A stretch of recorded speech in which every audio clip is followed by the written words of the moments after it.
আজকের অনেকদিন পর একটু বাগানে চলে এসেছি। এই গাছে কটা বেগুন হয়েছে, ওই বেগুন কটা আজকে তুলে নিয়ে যাবো। দাঁড়াও দেখাচ্ছি তোমাদের। বেশি না, ওই দুটো চারটে হয়েছে। গাছ কিন্তু অনেকগুলো পুঁতেছিল আমার বাবা। হলে কি হবে, যত্ন করার লোক নেই, সব কাভার হয়ে গেছে। এই কদিন মাঝে মাঝে জল হচ্ছে না, ওই জন্য এই একটা গাছ সবে ফুঁপকে উঠে কটা বেগুন ধরেছে। এই বেগুনের চেহারাটা দেখো না, যেন খেতে পায়। বেগুন একটু বেশ গায়ে গতরে না হলে ভাল লাগে। যাইবার হোক, এবার ঘর যাই। ওদিকে আমার ছাদের উপরে আমি শুকো মাছ রোদে দিয়েছি, দেখি এখন আছে কি সব বেড়ালে খেয়ে নিল কি। এই দেখো ঠিক ধরেছি, মাছ যেন কিরকম কম কম মনে হচ্ছে। আমার পটেশ্বরী তো মুখ দেবে না এইতে, আশপাশে তো কোনো পাখি পক্ষও দেখতে পাইনি। কোন শালার জাত খেয়ে গেল বলতো? এই তোমার পটেশ্বরী তো ঘরে ঘুমাচ্ছে, আর কোত্থেকে অন্য বেড়াল এলো নাকি? এই এই জমের মোড়া, এতদিন পরে পরে ঘুমাচ্ছে, বাইরের বেড়াল এসে মাছ খেয়ে চলে গেল, ও এখানে ঘুমাচ্ছে। শালার জাত, দাঁড়া তোর আজের খাওয়া বন্ধ। একে ওই কোটা মোটে মাছ ছিল, তার মধ্যে আবার খেয়ে চলে গেল বেড়ালে। কিরকম গায়ে রাগ ধরে বলো তো? আজকের ভেবে রেখেছিল এই বেগুন দিয়ে আর শুকো মাছ দিয়ে ভর্তা করবো। সে যাই পারে হোক, যে কোটা আছে ওই কোটাতে করি। আবার কিনতে হবে একটু বেশি করে। আরে বেগুনটা দেখো একদম কচি ফুল রে, আর একটু মনে হয় বড় হতো।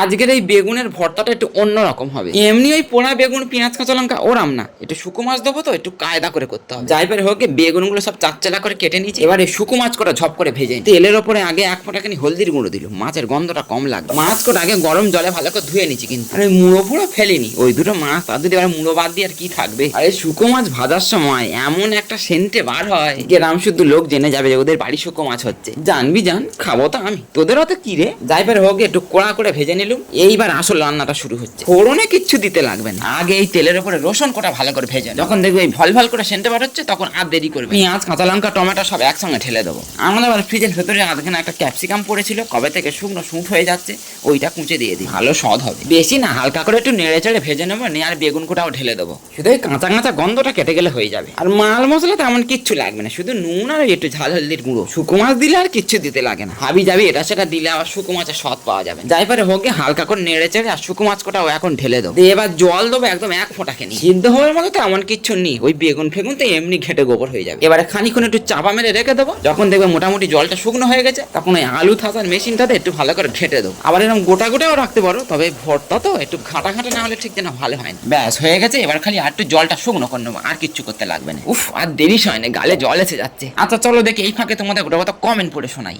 কেয়া সর্দার লিখেছে, কালকে সিরাকলে গেছিলুম, গিয়ে তোমার কত খুঁজলুম, তা কোথায় দেখতে পেলুম নি, ভাবলুম একটু দেখা হবে, তা সে আর হলো নি। ওই দেখ, তা আমি কি ওই সিরাকলে 3 মাথার মোড়ে সারাদিন দাঁড়িয়ে থাকবো? কে কখন আসবে তার সঙ্গে দেখা করবো? ভালো জৌরো ধরেছে রে।